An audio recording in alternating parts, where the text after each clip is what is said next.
Another video, same day. What can I say? I'm on the roll today, baby. I'm on the roll. I'm feeling it. I'm feeling the momentum. I'm feeling the flow. I got words, thoughts, ideas, philosophies I need to get out there to you guys. You know what I'm saying? I want to share what I'm feeling with you guys. Hopefully it can help you. But this video, I'm going to talk about something very important, man.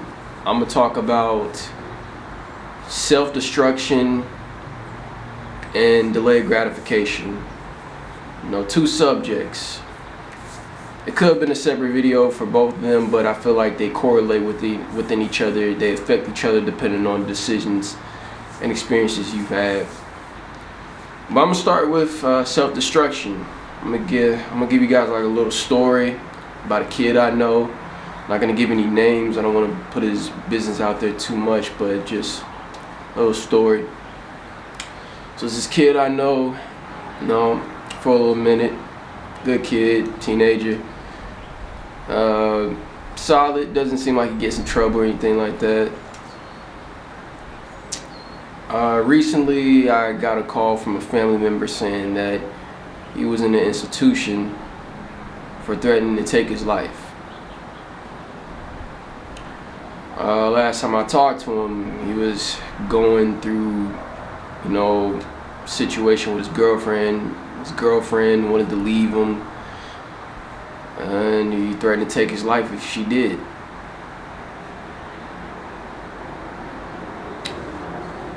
First off, I can say right now that I completely understand that feeling of where your heart is being ripped out of your chest because that love that you're used to, someone is threatening to take that away. Now, despite what you did, it could have been your fault, it could have been their fault, they could have cheated, they could have betrayed you in some way, or you betrayed them. Either way, however it is, someone important threatening to leave your life, it's a blow. It's a blow to the heart. You know, I don't wish that pain for anybody, but eventually we all have to experience it in some way. But a lot of us experience it young. But anyway, you know,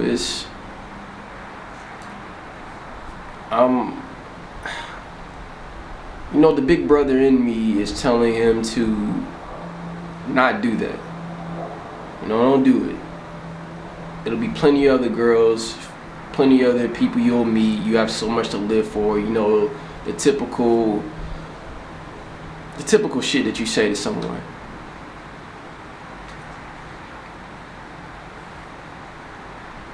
I really think that when it comes to self-destruction, we have to really listen to ourselves.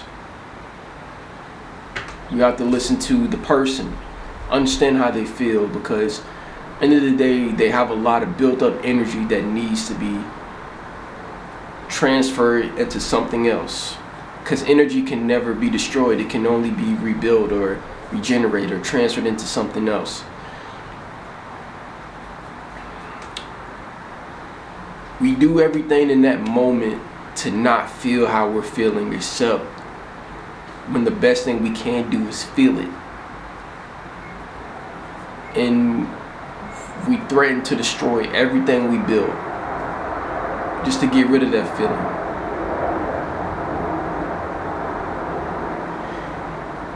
I want to tell you guys that, and for a lot of you kids out here, teenagers and shit, you know, I'm not some middle-aged adult. What I'm trying to say is that when you're young, you think no one understands what you're going through. You think no one understands what you're going through. The world is out to get you. Your hormones, your mood is all over the place. And for me, I'm 27 years old, so I'm not too much older than a teenager. You know, I'm not some middle-aged adult who's completely forgot about his love life when he was younger, other than maybe a divorce, but that's something else to talk about.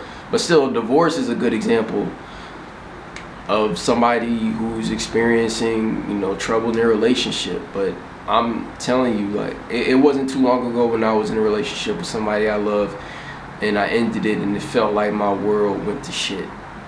I was crying every single day, man, just thinking about the future, the possibilities, all the time I think I've wasted. But I understand that it's okay to feel that way. It's okay. Everything that was supposed to happen with that person has happened.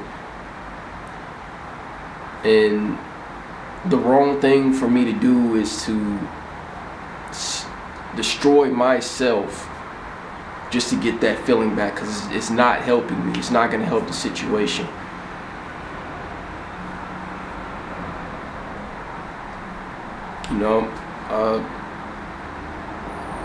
When it comes to delayed and here's where delayed gratification comes into play. I feel that we self-destruct because of attention we're not getting, love we're not getting, thinking that we need to be somewhere else in life, thinking that this is not who we're supposed to be, or we're supposed to be somebody else, or someplace else. And I'm letting you know that you're right where you're supposed to be. You're supposed to learn the lessons that you're supposed to learn through the universe, through God, in order to get to the next chapter, the next evolution or transformation.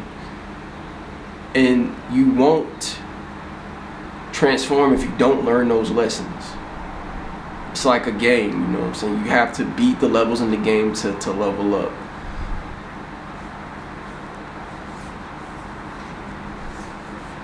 And to level up, you have to go through periods where no one is paying attention to you. No one is telling you that they love you, that they admire you, or you're not telling yourself that. The results, the things, the work that you're doing, the results aren't showing right away.